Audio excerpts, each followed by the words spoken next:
Hello and welcome to PFF Fantasy Football Podcast USFL edition. I'm your host Ian Hartitz, ready to come to you with some Week 5 goodness. About to be halfway through this glorious league, 4 more games on the horizon. Actually coming off a pretty good week, everyone. You know me. I'm not sitting here trying to pat myself on the back every chance I get. But come on, went 4-0 against the spread last week. That feels good. Also had some of the good plays. Was happy we hit on Jonathan Adams and Trey Walker as 2 of the top 3 recommended wide receivers. Also were able to avoid some pitfalls there with the fade. So, Reggie Corbin's going to keep doing his thing on 10 or 13 carries per game. I'm sure I'll have some more thoughts on that later in the episode. But happy with, some of the takeaways we've been able to have here lately. And let's freaking make some more. Quit living in the damn past, Ian. So today's agenda, I want to go through 10 just pretty cool stats I found pretty quickly about some of the different teams in this league. Have a lot of cool stuff on the PFF back end. It would be a shame if I didn't share it with you all. Power rankings, best DFS plays, and finally some best bets before we get out of here. Usually done with this in a good 30 minutes. So again, thank you all for tuning in. Let's have a great podcast. Why the hell not? Want to start off and note that you can look at all these stats as well as what I'm showing on the screen and a handy dandy article on pff.com released every week on Thursday. I got your back. But with all that in mind, let's go through 10 rather crazy stats that have emerged through the first 4 weeks of action. Starting with the Philadelphia Stars have a league high 72.7% pass play rate and situation neutral. Plays. So the Stallions, Maulers, Breakers, like these guys are the teams 2 through 4. Aren't even at 60%. So to see the Stars literally having a 14.5% increase on the pass play rate over these guys, it's why I think some of these wide receivers, Jordan Suo, DeAndre Overton, everyone involved in that passing game, you can continue to get behind them in DFS because they just have, the number 3 wide receiver for Philadelphia is just going to be running more routes than even number 1 wide receiver for the New Jersey Generals, who are at just a 44.6% pass play rate. Michigan Panthers, only other team under 50%. Also want to note that the New Orleans Breakers have created an explosive pass play on a league best 18.1% of their dropbacks. No other USFL team even over 14%. So this is one of the reasons why I've, been adamant that Kyle Sloter has been the best quarterback in the USFL, even over Brian Scott, who was very good in his own right before he got injured. But what Sloter has been able to do throughout this league, just one big play after another, Jonathan Adams, Johnny Dixon, Tywan Taylor, Sean Poindexter, every single wide receiver in this offense is putting up big numbers, and Sloter is just about ready to lap the league in terms of what he's doing through the air. So Kyle Sloter coming in was our best bet at just having a great from the pocket, passer in this league. I think he's managed to achieve that with flying colors and while stunning a very nice tinted black visor, if I do add. Number 3, the Pittsburgh Marauders have been pressured on a league low 14.4% of their dropbacks. Basically the only, truly redeemable quality of this offense. But hey, good job on Kirby Wilson and company for keeping their quarterback upright.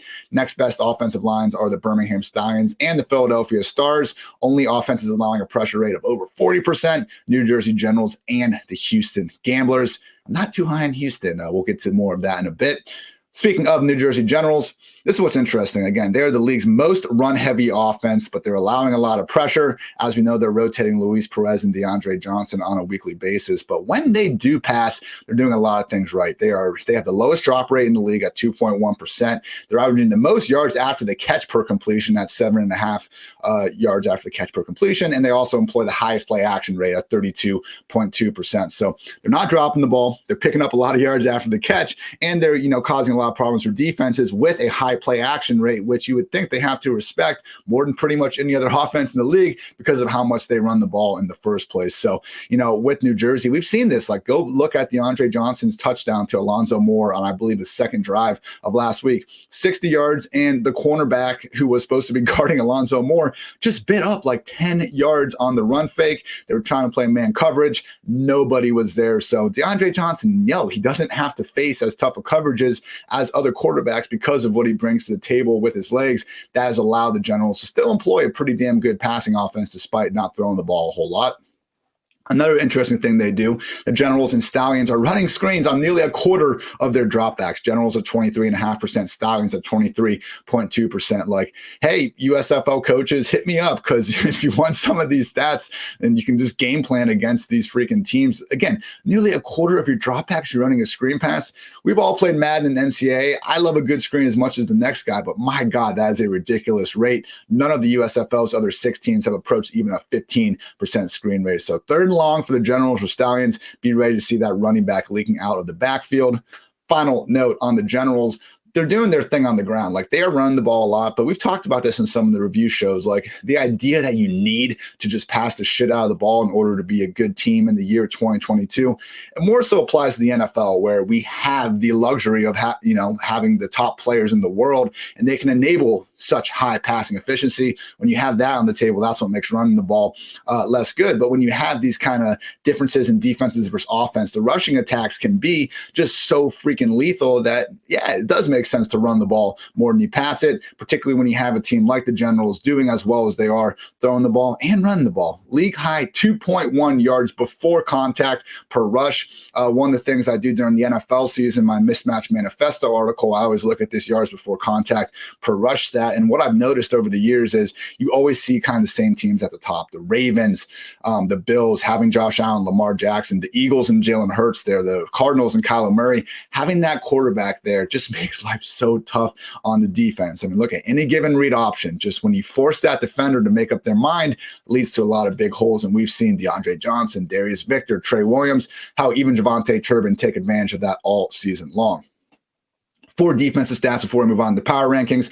One note that the Houston Gamblers and the Tampa Bay Bandits top 2 secondaries in terms of contested catch percentage at over 17% each. The worst one in this group has been the Birmingham Stallions. So that's what's interesting about Birmingham. They've been blitzing more than anyone, which we'll get to. They've been pressuring more than anyone, which we'll get to, but they haven't quite been making life all that tough on the receiver. So if a team can just contain that pass rush for a week, I'm not so sure the Stallions necessarily have the bodies in the back end of their defense to make a bunch of noise.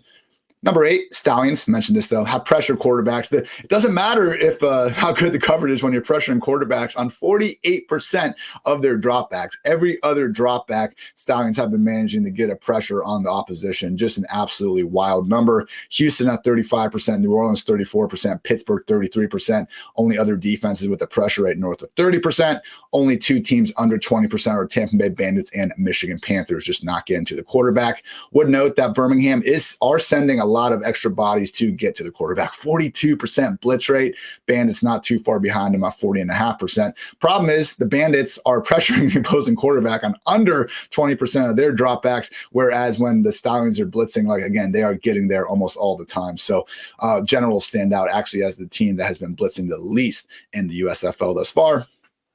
Final stat, Stars have allowed a league-high 2.1 yards before contact per carry. Shout out to the Bandits, Generals, and Panthers for working as the only run defenses allowing less than 1 yard before contact per rush. So I tweet out those stats too. Catch me at iHartitz if you're interested. But yeah, just wanted to put some, extra stats in the good old database while we move on. Again, try to get a better grip on where all these teams stand after half a season's worth of action. So with that said, let's get to the USFL Week 5 official PFF power rankings, because I'm the only one at this company that wants to talk about this league. So I am going to say official PFF. Why the hell not, everyone, right? So number 1, got to be the undefeated Birmingham Stallions. But again, like, if you look at the PFF offensive grade, they are a below average unit overall. Like, this pass rush is so good. I think it is the single most lethal positional group in the entire USFL, this Birmingham Stallions pass rush. With that said, if a team can just find a way to hit a couple big plays, in first Birmingham out of their comfort zone, actually playing in a shootout, that's where we could see things become problematic. So you put in the potential looming quarterback battle between Jamar Smith and Alex McGough. I do worry if Birmingham will be a much better first half team than second half team, but right now undefeated and possible to put them anywhere else but at the top. Number 2, your 3-1 New Orleans Breakers. Again, Kyle Sloter just can't say enough good things about what he's been able to do. And the Breakers on defense, higher PFF team defensive grade than the Stallions, who are number 2. So with Sloter, I do think the best version of the Breakers beats the best version of the Stallions. Obviously didn't see the best version of Sloter the first time these teams faced off. Number 3, your 3-1 New Jersey Generals. It's unconventional, and I love this quote. I got it from, first of all, GM Street's Mike Lombardi has said it on his podcast over the years. I know he's got a different podcast now, but I used to listen to GM Street. But anyway, great quote from Mark Twain back in A Connecticut Yankee in King Arthur's Court, 1889 for those looking at home. But here's the quote. The best swordsman in the world doesn't need to fear the second best swordsman in the world. No, the person for him to be afraid of is some ignorant antagonist who has never had a sword in his hand before. He doesn't do the thing he ought to. basically the unconventional swordsman is the one that's going to cause problems for someone that good. And that's what the Generals are. They are really unconventional. They have the league's most run-heavy offense. They're running a ton of screens, a ton of play action, and they have a quarterback rotation with two guys with vastly different skill sets. So from one play to the next, you can see something completely different out of this offense. And we have seen enough guys with Victor, Turpin, Trey Williams that they have some playmakers out there. Once they get Jamal Moore back in the picture, that could really be the missing ingredient for this offense. So I do think it's a tier drop-off between the Breakers and the Stallions down to the Generals. With that said, the way they are playing on offense, even if it's not necessarily the most efficient thing in the world, it's different enough where for a 60-minute sample size, I think the Generals are capable of taking down anyone in the league. Tier drop off from them to our 2-2 squads, Tampa Bay Bandits 2-2. But at the same time, Jordan Ta'amu, look, they haven't taken the USFL by storm or anything, but we have seen stretches, even last week in that 16-10 loss, before the half. Ta'amu, one of the best throws of the season, rolling out to his right, finding his guy in the back of the end zone. But I just think that, again, with Ta'amu, just based on the rest of these quarterbacks we're about to talk about, I think he does give him enough of a trump card to still be better. Not Kyle Sloter level good. I mean, you can even argue that he's not bringing more to the table than what DeAndre Johnson is for the Generals, maybe even Jamar Smith for Birmingham. But again, I think I'll take Ta'amu over the rest of these squads. Philadelphia Stars 2-2. Unfortunately, won't have Brian Scott back. Case Cookus is not a liability by any stretch of the imagination, but once you start looking at some of these defensive statistics, Stars look a lot like the single worst defense in the league. They do defense no favors, in terms of time of possession and what they're trying to accomplish on offense, which points win football games. Time possession doesn't win football games. I'm not arguing with that, but when you take away the best version of the offense, which has Brian Scott under center, it's tough for me to think that the Stars are going to be consistently winning these shootouts down the road. Now to our bottom three teams. Number 6, the Houston Gamblers at 1-3. Clayton Thorson, once or twice a week, he makes a great play where I'm like, maybe I'm wrong on this guy. Maybe he can be a little bit better than I've been giving him credit for. And then you look at the stats at the end of the game, and he's got like 125 yards passing again. So yes, they were pretty close with the Breakers last week, but my God, 523 yards to 155 for Houston. I just think Houston, the defense is mediocre. The offense has hit a couple big plays, but just hasn't gotten anything together consistently yet. So I am mostly fading the Houston Gamblers. And if you wanted to put, honestly, the Gamblers behind the Panthers, I do think you would have reason to do so, because the 1-3 Michigan Panthers literally just needed a 21-yard field goal to get back to 500 last week, but kicker's going to kicker. So Paxton Lynch, again, out of the picture, but once he is healthy enough to return, I do think we'll see a slightly better version of this Michigan Panthers offense. The worst team in the league is the Pittsburgh Maulers, though. 0-4, tough to be anywhere else. Look, they've lost these games by 14, 7, 24, and 8 points. So, if that's going to be any indication of week 5 and the odd number of weeks, maybe we expect them to get blown out. But just realize at 0-4, I don't think they're going to be winless throughout the entire year. They have been competitive in 2 of their 4 games. I think against, probably the Houston Gamblers this week, spoiler alert, they could get that O out of here. So those are the 1-8 power rankings. Again, can catch the full article on pff.com. But hey, everyone, let's get to DraftKings DFS preview. Again, as I say every week, the injuries and the inactive lists are like the most important things you need to look at here, because we'll see situations like this week. Tampa Bay Bandits, wide receiver, Derek Willis. He was looking like the number 1 guy to potentially go for this week. Just 3,000 on DraftKings. He led the team in snaps and routes last week. I like Jordan Ta'amu in this spot. He's not even active. He's going to be on the inactive list, which gives us opportunity elsewhere. Same thing is going on with the running backs, the quarterbacks rooms. You need to look at the USFL Twitter accounts before you set your lineups. I did make a USFL Twitter list that only has those accounts, as well as my guy Cody Main over at Established to Run, doing more USFL content than just about anyone other. And, Cody's an equal. He's a great guy. He was over here on this podcast before. You guys know I love Cody, so no reason to rank us. But anyway, with the Twitter list, it just has the teams on there. Go through it on Friday before the first game is on Friday this week. So don't wait till Saturday to set your lineups, and then just go through, check those injuries, and make sure that, who you think is going to be active is going to be active. I mean, Jamal Moore was probable last week. He winds up being inactive before the game starts. So can't stress that enough.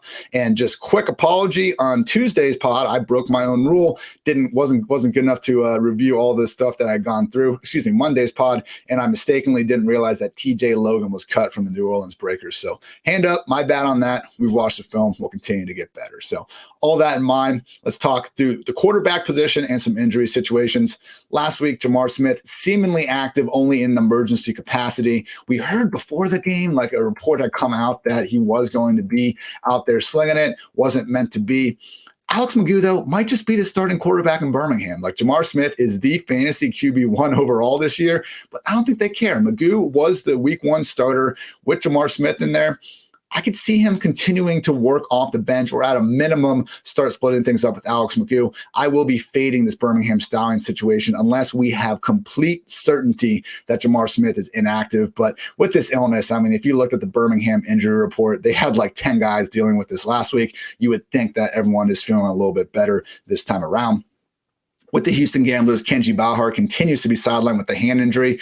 Like, he's been out 2 straight weeks. He was stealing a couple series away from Clayton Thorson before then. I don't think Thorson has enough upside to get too much tournament exposure anyway. But if you're going to make sure Kenji is at least out first, because the way Thorson has been playing, I think if they actually had a backup quarterback there in Houston they could trust, he might have gotten yanked a long time ago. Philadelphia Stars QB Brian Scott continued to be out for the foreseeable future with that knee injury. Case Cookus is still the official Philadelphia QB1. Panthers quarterback Paxton Lynch mentioned this before, but he will be out once again with the ankle injury. Shea Patterson tentatively expected to take every snap, but the Panthers did sign ex-Pittsburgh QB Josh Love, who was actually impressing with a shit ton of big-time throws during the first 2 weeks of action when he was getting more of a chance in Pittsburgh. So if Josh Love is going to be active, I would refrain from riding with Patterson and DFS, maybe going to do that anyway. So shout out to PFF's own Dwain McFarland, always, making his handy dandy utilization report for me. You can find that over on the article. But yeah, just a quick look at Dwain's work, which you can catch on the screen. My lovely YouTube subscribers out there as well. But yeah, Jordan Ta'amu, Kyle Sloter, and Clayton Thorson have been the only 3 quarterbacks this year to participate on at least 90% of their team's dropbacks. Shea Patterson's been close, but with Paxton Lynch and Josh Love, it's tough. DeAndre Johnson got the first start last week, but Luis Perez was not out of the picture, played well enough to think that they're going to continue to roll with multiple quarterbacks. With the Stars, again, it is the Case Cookus show now with Brian Scott out of the picture. Stallions are a bit up in the air with Jamar Smith and Alex McGough. And I believe that covers just about everyone. So now to our plays. I will be paying up a quarterback this week, taking the top 2 guys on the salary scale in Jordan Ta'amu at 11.1K and Kyle Sloter 10.8K. Ta'amu, we got more rushing upside than anyone other than DeAndre Johnson, and I really do think that could come in handy against the Michigan Panthers league worst pass rush and PFF grade. Sloter, he's just playing like a different position. Like, the upside in this New Orleans passing game is so much higher than anywhere else around the league. He's now facing the New Jersey Generals, league worst defense and PFF coverage grades. So with Ta'amu, Derek Dillon, Rashard Davis, and tight end Chiane O'Grady are going to be the top options. Again, Derek Willis is inactive, so if you're going to use Ta'amu, feel free to stack with Dillon, Davis, or O'Grady. As for Sloter, Jonathan Adams is the number 1 in New Orleans. Like, he's at over 90% routes. After him, we have Sean Poindexter, Johnny Dixon, and Tywan Taylor splitting things up. They're still all over 60% in their own right, and there's this. The pie is so big in New Orleans, like, for potential production, that we can live with a slightly lower route rate compared to other teams. Just realize, out of that group, Adams, Poindexter, Dixon, and Taylor, I mean, the Breakers have made it clear, and they are right to do so, that Adams is the clear number 1 there. Favorite fade is going to be the quarterbacks involved with the Stallions and Stars game. Maybe Case Cookus gets going, but, last week he really didn't do too much other than hitting 2 great downfield 4 vertical throws, one of which was a little bit of a broken coverage. That's fine. And I hate when people take away a player's big plays and they say, well, what'd they do otherwise? So I don't want to fall into that trap. I would just say that I'm not sure he's going to have that same sort of opportunity to look downfield against the Stallions' aforementioned league best pass rush. So Cookus, he has the lowest average target depth in the league right now, just 5.7 yards. Maybe he is going to be able to just pick apart this defense underneath, take advantage of all the blitzers going at him. So I don't hate going with some of the wide receivers in this Philadelphia offense, because I think they're going to be throwing the ball all over the yard. But with Cookus just facing that pressure, I can see a lot of sacks being taken, and really this offense not doing more than enabling 1 or 2 fantasy relevant receivers. Also, we'll be fading Jamar Smith and Alex McGough this week, just until we have more clarity on that situation. Over at running back, keep an eye on the Stars backfield still. Matt Colburn, second week active after missing time with that knee injury. He did play far more than before. So Paul Terry, while he remains the lead back in Philadelphia, as long as Darnell Holland's sidelined with the hamstring injury, it's less of a lead than we saw 2 weeks ago. So expect Paul Terry to still be the lead back if Holland is going to miss time again, but Colburn would be more of a 40-60 backup running back. So not as in on Paul Terry as maybe we were a week ago. If Holland's going to return the picture, full-fledged 3-back committee in Philadelphia. With the Stallions, Jordan Chun played for the first time all season last week, immediately got released afterwards, and then they went ahead and signed Bo Scarborough, former Alabama and former NFLer. So, man, like, I'm not saying Bo Scarborough is going to immediately take over, but going to Birmingham, like being a big name, it's reason enough to be worried about CJ Maribel and just how big of a lead he's going to have on this backfield. I mean, when we saw Chung come in last week, only played a couple of snaps, really seemed like more of a hindrance to Tony Brooks-James than anybody. But now with Bo Scarborough in the picture, like we knew Jordan Chun wasn't really an issue. We know that Tony Brooks-James isn't really an issue. Bo Scarborough could be. So if Scarborough is going to be active this week, CJ Maribel is someone that I'm not going to be overly exposed to in DFS land. If Scarborough's still out, feel free to load up on Maribel. He'll continue to have one of the league's largest roles. Otherwise, New Orleans Breakers running back TJ Logan released last week, seemingly an injury issue because he was dealing with that foot injury, opened up Jordan Ellis for a true every week workhorse role. I would note, though, they signed running back Anthony Jones, who was on the inactive list last week. So, again, this is why it's so important to look at these inactive lists before the game, because Bo Scarborough, Anthony Jones, if these guys are active, Jordan Ellis and accordingly CJ Maribel won't be as good at plays.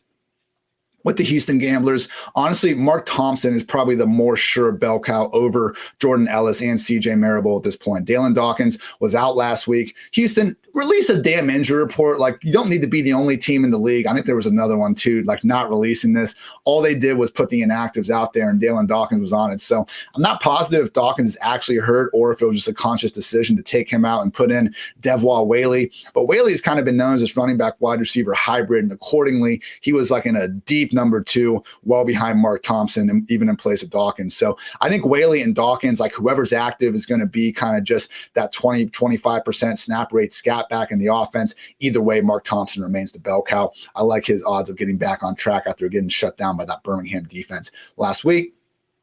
And finally, this one's important. Tampa Bay Bandits running back B.J. Emmons, officially questionable with the thigh injury. Now, they released these official designations, and then they put some players on the inactive list afterwards, so it's kind of a good tell as to just how questionable they are. Then again, we had Jamal Moore listed as probable last week and wind up not playing. So you never really know in the USFL, but with Emmons still on the active roster, I would say he's more so on the probable side of that questionable tag. Either way, though, I mean, if you look at the Bandits on the season, Emmons has been the guy, but they have not been afraid of trusting Juwan Washington a bit more than I think people might have expected. On the season, Emmons just a 53-47 overall lead in snaps. He does lead in terms of rush attempts and targets as well, but it just hasn't been a situation where like Washington is completely outcast. He actually leads the way in rushes inside the 5-yard line, as well as 2-minute snaps. So Washington, he's more of just like a pure backup. Like they're fine using him on all 3 downs. And there hasn't been another running back in Tampa Bay to get carries or snaps all season long. So,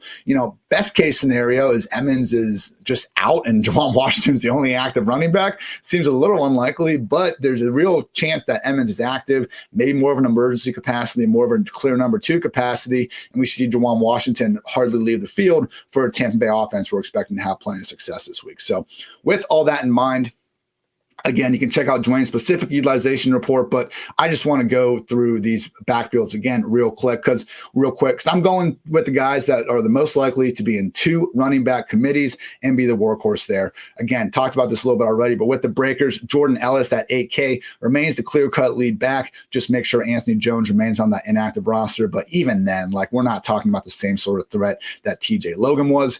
With the Houston Gamblers, Mark Thompson, 7,100, my number 1 running back of the week, regardless of who's going to be active with them. And with Tampa Bay Bandits, I love Juwan Washington at just 3.9K with B.J. Emmons banged up. So we have some higher priced players this week at quarterback, and we'll get to some of the wide receivers, obviously with Ellis and Thompson as well. So Juwan Washington at 3.9K makes a lot of sense this week.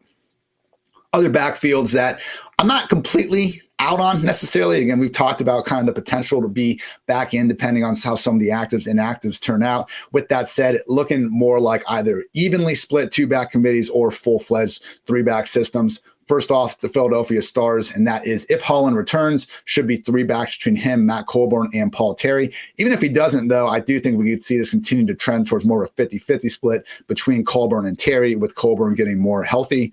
With the Stallions, both Scarborough's healthy. I really think he's going to be a threat to both CJ Maribel and Tony Brooks-James. If not, you can put Maribel up in that recommended play group.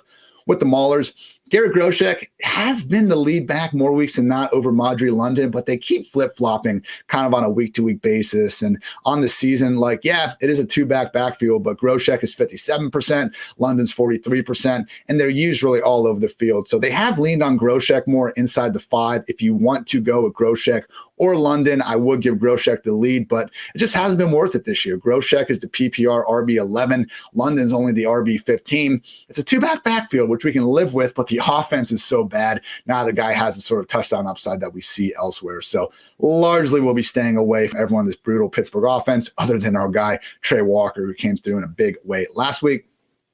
With the Generals, this is another 2-back committee that's just problematic because of other stuff going on in the offense. Like Darius Victor keeps saying, F you, Ian. He keeps scoring all the goal line touchdowns, even though Trey Williams has better usage. They seem to kind of turn the offense over to Victor last week, which makes sense. Like, again, we're calling him Muscle Hamster 2.0. The guy's a bowling ball. I understand why they want to keep him more involved. But even with that, we got DeAndre Johnson taking a ton of carries for himself, particularly near the goal line. And even, the USFL version of Debo, Kevontae Turpin, playing this wide receiver running back hybrid role and stealing, fantasy friendly touches in his own right. So again, maybe Victor keeps getting this wild touchdown rate going, but I do wonder how much of a ceiling he has, despite this being the most run heavy offense when there's not 1, not 2, not 3, but basically 4 guys consistently involved in the run game. And finally, with the Panthers, it's just a complete full-fledged 3-back committee. I mean, no one played even 40% of the offensive snaps last week between Reggie Corbin, Stevie Scott, and Cameron Scarlett. Yeah, we did see Corbin back-to-back weeks. He's busting big runs. It was an 88-yard touchdown run last week, and he's making up for having a pretty low snap floor and even lower receiving usage. But it's just such a bad offense. I don't think the Panthers are a team that we can rely on week in and week out to be setting him up for these fantasy-friendly goal line opportunities. So unless they're really if we see Corbin all of a sudden go play 60, 70% of the snaps and emerge as the workhorse, I'll get behind him. I'll start betting on that talent. But right now, they continue to want to use Scott and Scarlett in just all over areas of the field. And I can't bet on Reggie Corbin just continuing to break off one of these monster runs every game. So I will happily be fading him on likely enhanced ownership with him balling out over the past 2 weeks. Wide receiver and tight end, Stars wide receiver Brennan Eagles remains on an inactive roster. If you do want to go with Case Cookus, or in my opinion, what you should maybe be doing is just looking more at the wide receivers and even tight end, who's basically a wide receiver involved in Bug Howard, Jordan Sewell, DeAndre Overton, Bug Howard, and Devin Gray, big 4 pass game options for the Stars. We saw Maurice Alexander and Chris Rowland give us some production earlier in the year, but no, right now, Sewell, Overton, Howard, and Gray are the guys to know for Philadelphia. With the New Jersey Generals, they just don't pass enough to really be in on any of these guys other than kind of Kevontae Turpin, only because he does get all the rushing stuff. But just realized Jamon Moore, with that hamstring injury, he seems to be getting close. He was listed as probable last week, ended up being inactive. Right now, Darius Shepard, Kevontae Turpin, and Alonzo Moore are in 3 wide receiver sets. I do think Alonzo will be the odd man out if Jamon is healthy enough to come back. Michigan Panthers, Jeff Badette was dealing with his hamstring injury. He got released. They signed Ishmael Hyman, but he remained on the inactive roster. Even before this, Lance Lamore, Devin Ross, only 2 guys we can actually somewhat get behind in this Michigan offense because of all the tight ends they keep involved. But even then, we've just seen Shea Patterson basically nuke any chance of getting a consistently fantasy relevant wide receiver out there for the Panthers. For New Orleans, wide receiver Chav Williams with a thigh injury doesn't really matter. He doesn't really profile as anything more than number 5 wide receiver in this offense at this point. Just realized Jonathan Adams, clear-cut number 1 receiver. They are putting him over 90% routes now. Johnny Dixon, Sean Poindexter, Tywan Taylor are more rotating as number 2 to number 4 options. So Jonathan Adams, we are riding it, everyone. I don't care if he has some enhanced ownership. People maybe realizing that he's the best player in the league. I'm expecting, I was saying this on one of Cody's tweets earlier this week, OBJ 2014 rookie stretch. I think that's on the way for Jonathan Adams. He's blown up in weeks 2 through 4, weeks 2 and 4, didn't do anything in weeks 1 through 3. I'm not thinking he's a boomer bust guy. I think he's going to be a take the hell over every single week kind of guy. I have not seen anyone flash the sort of talent that Jonathan Adams has throughout this year so far. Pittsburgh Maulers wide receiver Bailey Gaither on the inactive list with an illness. Bailey was playing a lot more earlier in the season and looked like the number one. Also got Jeffrey Thomas still inactive with a hamstring injury. So if Gaither comes back, I would be worried about Trey Walker continuing to be used as heavily as he has been over the past 2 weeks. 17 targets and 229 air yards in week 4. Like, that's why the main thing with Jonathan Adams and Trey Walker, like, I'm fine going back to the well with these guys because we have such clear evidence that their offenses are valuing them ahead of the other players. If it was an offense, kind of like Birmingham, where they have 3 guys pretty consistently involved, and maybe we just saw the number 3 option pop off for a week, that'd be one thing. Maybe a bad example because I think Victor Bolden's taken over the Birmingham wide receiver room, but he's another play. Like, at this point in the year, we can be more confident in guys emerging as the number 1 pass game option as opposed to trying to mess around with the number 2, number 3 wide receivers just because their snaps and routes aren't that different. So in my opinion, Jonathan Adams, Victor Bolden, and Trey Walker looking like the top 3 biggest target hogs at this point in the year. Houston Gamblers, T.O. Redding was inactive. Again, we didn't get injury information, so it's unclear if this was just a personnel decision or if he was actually hurt. Because he was inactive, though, we had JoJo Ward end up playing an every down role for this offense. So with JoJo back in the picture, he looked good out there. I mean, his touchdown, he made 2 dudes look silly and then did like a back handspring backflip thing in the end zone, just, dripping with athleticism the entire time. But with this offense not being great, and then if Redding returns, you do wonder if Ward's going to have that same every down 100% route rate. Tampa Bay Bandits, Derek Willis had the best, best beyond the box score metrics of week 4. Not sure if he's injured, but he is now on the inactive roster, so he is out either way. If you do want to be stacking Jordan Tiamu with anyone, you should be looking at Derek Dillon, Rashard Davis, Vinny Papali at wide receiver. Also mentioned O'Grady at tight end, but I don't mind going naked with Jordan Tiamu in DFS because we know how much he runs anyway, and it's just tough in Tampa Bay. They rotate 5 to 6 wide receivers a week and multiple tight ends. Birmingham Stallions tight end Kerry Angeline is looking questionable with an illness. He was out last week, and Sage Surratt actually posted a 92% snap rate and a 94% route rate. So Surratt is someone that we actually can get behind because if they're going to be running a route on every single snap, it's hard to be too upset. And he is dirt cheap on DraftKings. Just make sure that Angeline is indeed out of the picture. And finally, Panthers tight end Marcus Ball, questionable with the hand. Doesn't matter. They already promoted Ryan O'Malley to the active roster.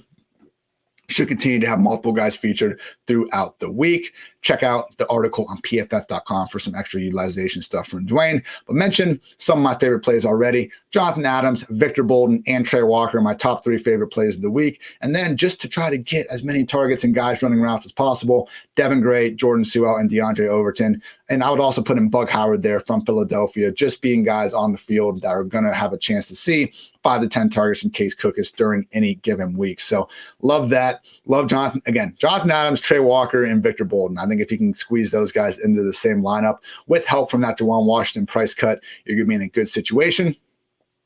Favorite fades. These number 2 to number 4 highest priced receivers, I just don't think they should be there. I mean, we still have freaking Quincy. His last name is really hard to say. Like, the dude that hasn't played in the USFL all freaking year for the Michigan Panthers is still priced at $8,000 on DraftKings. So not exactly doing the closest. I think not exactly putting the magnifying glass to the USFL prices looks like for the DraftKings price makers. But Isaiah Zuber, last week he looked like the number 2 behind JoJo Ward. There's such a low ceiling with Clayton Thorson. I know Zuber was scoring a lot of touchdowns earlier in the year. I don't think that would be something that continues throughout the year, so I'm fading Zuber. Osiris Mitchell, 3rd highest priced receiver on the slate. He was the number 3 wide receiver for Birmingham in week 4. You can see why maybe paying up for him isn't a good idea. And then Lance Lenore, if Josh Hermsmeyer gave a single fuck about this league and was doing his air yards model, I'm guessing he would have been redacted by now. So it's just so tough with Shea Patterson. Lenore was someone that we were going back to the well with. In weeks 3 through 4, you would like him to break out. I mean, NFL DFSers, we were all waiting for Robbie Anderson to break out and make good use out of all this stuff going the right way for him last last year. Sometimes it just doesn't happen. So Zuber, Mitchell, Lenore, I will be fading, particularly at that price point that could lead to enhanced ownership. So I'll try to look a little bit more at the final ownership numbers, but to me, it makes sense that people, I think, naturally are trying to spend as much salary as possible. So easy way to avoid that is to really not give a shit about the salary, make more contrarian lineups, and just realize how mispriced everything is, that I think people are going to be trying just to needlessly go up to Zuber, Mitchell, and Lenore because they can, but they really shouldn't be. Cheap punts, if you need them. Mentioned Sage Surratt, 94% route rate, just 2,700 on DraftKings. Just got to make sure Kerry Angelina is again out. Michigan Panthers wide receiver Devin Ross, 83% route rate last week, 3,500 on DraftKings. And the Maulers wide receivers, Brandon Mack, 100% route rate, 3,900. Trey Walker, 100% route rate at 4K. So I would say in tournaments, if you wanted to fade Trey Walker, 17 targets doesn't happen by accident. So that's why I'm skeptical. But weird things happen. It's not like we have, a season's worth of seeing the Maulers conveying to Trey Walker. I could see pivoting off Walker for Mack, just $100 price difference. They were both on the field at the same time. Maybe this week's opponent really tries to shut down Walker more so than last week. So I still do think Walker just has a double-digit target potential. But hey, if you want to get a little tricky, Brandon Mack might be your pivot. Week 5 best bets, 9-6-1 on the season. Briefly dipped under 500 last week. Got that 4-0 finish. So let's get another one. Why the hell not, people? Michigan Panthers taking on the Tampa Bay Bandits. Bandits 2.5-point favorites. Game total about 33.5. Michigan should be 2-2 if their kicker could make a 21-yard field goal. Again, you kickers made such ruckus about these balls being different. And that was a problem with week 1. Have seemingly only gotten worse since then. So just absolutely, week by week, abysmal display by the kickers, but whatever. The league's actually making a lot of kicker and punter changes, so apparently they aren't happy with it either. Either way, with Michigan, even though they were just one field goal away from being 2-2, they got to beat up on the league worst Maulers and then the backup quarterback-led Stars. So I do think Tiamu and company are just a little bit better than than these kind of bottom 4 teams in the league, bottom 3 teams in the league, I should say. So I'll take the Bandits at -2.5. Think this spread should be up a point or two. New Orleans Breakers and the New Jersey Generals. Breakers favored by 3 points. Game total at 36.5. Look, it's the Generals, them running this run first offense has worked because they've only given up 35 combined points over the past 3 weeks. I'm not so sure that's going to continue when you got to try to keep up with Kyle Sloter and company. I would not be surprised if Kyle Sloter and the Breakers go over 30 points in this one. They had over 500 yards of offense last week. They just had a bunch of weird shit happen that prevented them from putting up more than, I believe it was 23 points when everything was done. So if they can get out to a quick lead, I think that's going to put the Generals out of their comfort zone. I got the Breakers -3. I think this spread should be at least a point or two higher. Birmingham Stallions versus Philadelphia Stars. Birmingham sitting at 6-point favorites. Game total at 35.5.